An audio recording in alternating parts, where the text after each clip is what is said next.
Penn State adds another physical safety to the class of 2027. And that's not the only recruiting update that Penn State fans need to know about.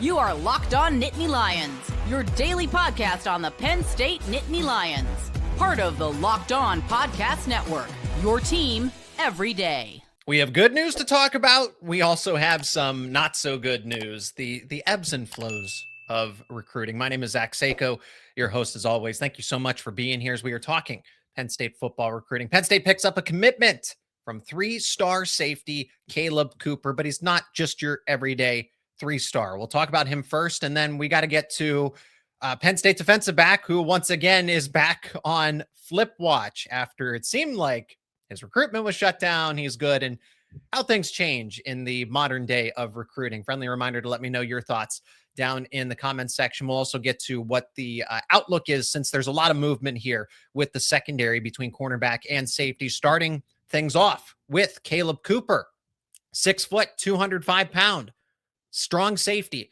out of the North Carolina area. Penn State wins this recruitment over the likes of Virginia Tech and Wisconsin, but he had offers from Tennessee, Florida, Ohio State. Took a couple of visits to Ohio State, took a few visits to Tennessee. But this recruitment primarily came down to Big Ten foe Wisconsin, and obviously new foe in Virginia Tech with James Franklin there.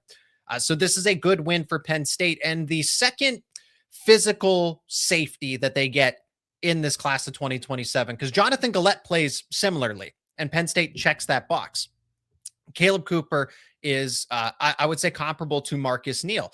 And for those who didn't watch a lot of Iowa State football this past season, Marcus Neal transfers over with Matt Campbell and company. And this guy, all conference caliber, is not afraid to make the tackle. He's always around the play. He's always around the pile, the scrum. And that's what you see with Caleb Cooper. He is not afraid to be physical. He is an able and willing tackler. If he reaches his true potential, right, that's what Penn State is going for here. They want to find more players that are similar to Marcus Neal, where they're physical. They want to lay the hit stick, right? They want to force the fumble. And you need that. Somebody who has a hybrid type of skill set. So his default is to being an extra guy around the box, around the line of scrimmage, can blitz, right? But he can also cover. Okay. He can cover in man. He can, you can line him up in a variety of places all over the football field. And that's what Penn State is looking for. But don't get confused and think that, oh, this is a safety, so he's going to be over the top. He's going to play back off coverage, in zone, be the quarterback of the defense, if you will, watch the eyes of the opposing quarterback. That's not the case here. Caleb Cooper, though, a physical player who I would say is a linebacker who can cover and has mostly college-ready size, right? You look at the 6 foot, 205 pound frame. He would probably need to add about 15 to 20 more pounds. I would say you want him into that 220, 225 range where it doesn't compromise his speed. But Cooper, very solid pickup and somebody that they recruited at Iowa State. So the connection, what's important about this one is the connection was able to stay through the entirety of this process, right? Dion Broomfield, the safeties coach, was recruiting Caleb Cooper to Iowa State. Then they relocate to Penn State, and he doesn't have an offer at that point in time, but things worked pretty quickly, and he picks up an offer. That's why the official visit weekend was so important. And the predictions went in for Caleb Cooper. Predictions went in for other players like Khalil Taylor and DeShawn Hall. But Cooper was one of those players that was expected to commit to Penn State with a solid official visit weekend. So Penn State gets another safety prospect on board. But we got to talk about the not so good news and the reality of modern era recruiting. And you never would have guessed it here. Maybe you did. Maybe you did, because I see some of the comments that say, well, don't get too excited because until their name is signed on the dotted line, it is what it is at this point. All it is a verbal. And well, those people are right in this instance, because it looks like that one of those players that was on flip watch is now back on flip watch. But different situation, because Semajay Robinson, who was the first to commit to this Penn State class of 2027, this is a player that I got the impression had a strong relationship with Terry Smith. I guess not strong enough, because now predictions go in from Virginia, University of Virginia, UVA experts, insiders saying that they expect him to end up with the Cavaliers. And that's the school that he actually visited the week prior. But let's add some context here. It's not like Robinson. This is what's interesting about this. Robinson wasn't quiet, just kind of went about his business, made some posts on social media saying, hey, this is how this weekend went. He went on to tell people, hey, my recruitment is shut down. I won't be taking any more visits. Everything is great. Who's stopping Penn State? And it just kind of goes back to that recruiting can flip on a moment's notice. A player can flip on a moment's notice. That's kind of the reality of it, if you will. I just think a player outspoken like that, you would not expect him to flip, right? I got done talking about that 24 hours ago in a previous episode saying, hey, look, Semajay Robinson was taking visits and now he says his recruitment is shut down. Okay, this is fantastic news. But then another twist in all of this. Now Virginia insiders expect him to end up at UVA. It's not the end of the world. I do like Semajay Robinson as a prospect. You don't find a lot of cornerbacks who are great in man-to-man coverage that have the speed and the size combination that he does. He would just need to add some weight, but somebody that's around 6'2" can cover very well on the boundary. It's not often that you're able to find those defensive backs pretty frequently. And so I don't like this for Penn State, but it is Terry Smith. They have multiple other cornerbacks and defensive backs committed and more getting ready to visit. So Penn State, at least for the moment, is in a spot where they can recover from an instance like this. We'll talk about what their plan is if and when Semajay Robinson does happen to flip to UVA, and talk about the class of 2027 overall, because other predictions have gone in for other prospects. We'll get to that next here on Locked On Nittany Lions. Today's episode is brought to you by Wayfair. Patio season is here, and there's nothing better than having an outdoor space that feels comfortable, functional, and gets used. Whether it's a backyard, patio, balcony, or deck, the right setup can completely change how you spend your time at home. That's where Wayfair comes in. From outdoor seating and patio lighting to grills, rugs, decor, and storage, Wayfair is your one-stop shop for creating an outdoor space that will fit your style and your budget, plus over 20 million five-star reviews and Wayfair verified products. It's easy to shop with confidence. You want to redecorate your patio. Don't just have that be a space that you walk by. And it doesn't take a huge renovation to make a big difference. A couple chosen pieces can completely change how that space feels. Suddenly, you're going to want to spend more time outside than you ever did before. Patio season is here. These deals will not last. Head over to wayfair.com right now to get your outdoor space ready for way less. Over at wayfair.com, wayfair.com, Wayfair, every style, every home. At least for Penn State at defensive back, they have the numbers.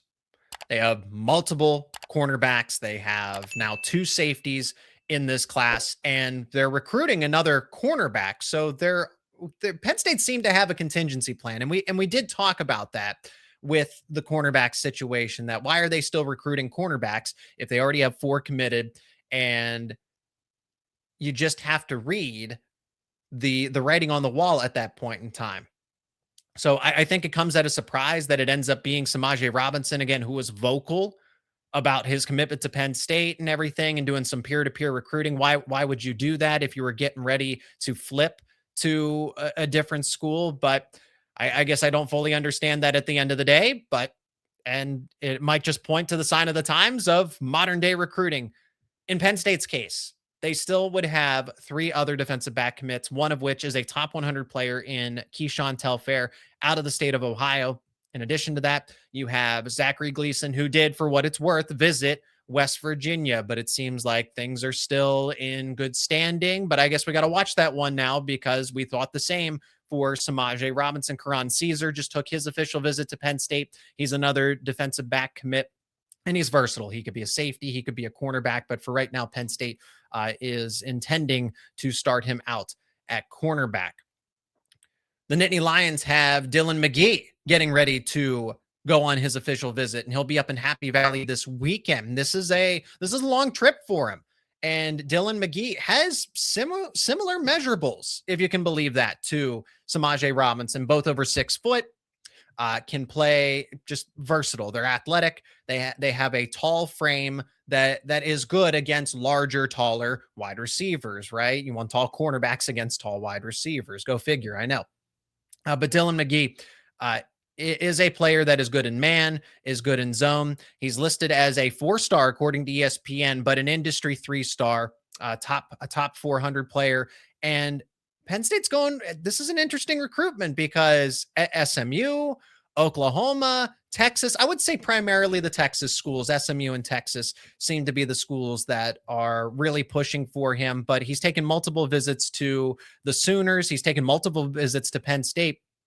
So if the Nittany Lions do in fact lose Semajay Robinson, because this is just the expectation that Robinson's going to flip away to Virginia, it means that I think Penn State's probably going to push more to get Dhillon McGee. I imagine that the Nittany Lions want to have 4 cornerbacks in this class of 2027 and at least 2 safeties. Maybe they take a third, but they're trying to load up in the secondary because that's the base defense they're going to run is a 4-2-5. They're going to stick with that. That wasn't just a Jim Knowles thing. It's the type of defense that you have to play nowadays because of the diversity in the Big Ten, where you will get those spread offenses, but you also get some of those power run defenses, and you just need a defense that is going to be situated for that. How you do that, you play more defensive backs, believe it or not, so that you can defend against both the pass and the run, and that you're not caught with a weakness in either side of the football. You're able to have a balanced approach, and that's what a 4-2-5 can do for you. So Dhillon McGee would be a very welcome replacement if Semajay Robinson were to, I would like to have both of them in the class of 2027 for Penn State. But at the end of the day, if Penn State is going to lose one, you offset all of that by picking up a commitment from McGee, who visits this weekend. Other visitors for this weekend, it's not quite the extravaganza that we saw, but Lucas Rhoa is a priority target for Penn State. This is not an easy recruitment. He's an interior offensive lineman from California and has been a longtime Penn State target. He's got offers from Texas, UCLA, Oregon, USC. This is a difficult recruitment. I wonder if this ends up in Penn State's favor, but you have the official visit. So I will give the Nittany Lions a fighting chance. Jonathan Gillette can do some peer-to-peer recruiting here. He is currently a Penn State commit as a safety. Who knows what he can say to Dhillon McGee, or Lucas Rhoa is on the offensive side of the football. So, but you do have one player that probably because of scheduling conflicts didn't make that first official visit weekend, but you do have some reinforcements here to try to do that peer-to-peer recruiting. Elijah Guertin, Penn State, I questioned it in the last show. What are you doing at pass rush? What are you doing at defensive end? You have Carter Blattner as a strong side defensive end, but what's your plan after that? Elijah Guertin, 6'5", 250. Currently, he'd be another strong side defensive end, but Penn State, Denton Lynn wanted to get bigger in the trenches, along the defensive line, in the front 7 there. And Guertin would be another strong, and would they be done at that point? If you get Guertin on board, would you be content with your defensive end situation? I personally wouldn't. This is where Abraham Cisse would be such a massive recruitment, would be a massive commitment for Penn State, but it doesn't seem like anything is trending in that direction for the Nittany Lions. Guertin, another tough recruitment here. You have the attention of Florida, Tennessee. So this isn't one that, Penn State is get him on campus for an official visit and it's a slam dunk. I like Penn State's chances here with any of these prospects, but these are some more interesting recruitments down the stretch here with, I would say, schools that you traditionally don't go up against. Oklahoma, Texas, right? SMU, Florida in this case. Not a lot of Penn State, Florida battles. But this one with Elijah Guertin certainly is lining up to be just that. But again, official visit weekend this past weekend, you get Caleb Cooper, you get a long snapper in Clayton Powell. I don't want to forget about him. Clayton Powell commits to the 2027 class. And then you have projections in for DeShawn Hall and Khalil Taylor. Now, what happens with other guys like Case Alexander, right? You want to see him You want to see him commit to Penn State because you need linebackers. Tyson Washington, a linebacker as well. So those are recruitments that you hope Penn State made enough of an impression so that those other official visits don't chip away at that, but to be determined there. But still, to get Khalil Taylor, for example, to cancel his visits, that was one of Penn State's biggest priority targets. You won that one. If you get Case Alexander, you get DeShawn Hall, and the official visit weekend, like I said, had worked to the way that it wanted to. It wasn't perfect, but it worked in the way that Penn State needed it to, and made a lot of progress for the class of 2027. So that's where we're going to wrap things up on this edition of Locked On Nittany Lions. For all the latest conversations, all the latest discussions around Penn State recruiting, Penn State football in general, Penn State wrestling, be sure to keep it right here on Locked On Nittany Lions. Thanks so much for joining me on this episode, and I will talk to you all again very soon when it comes to all things Penn State sports.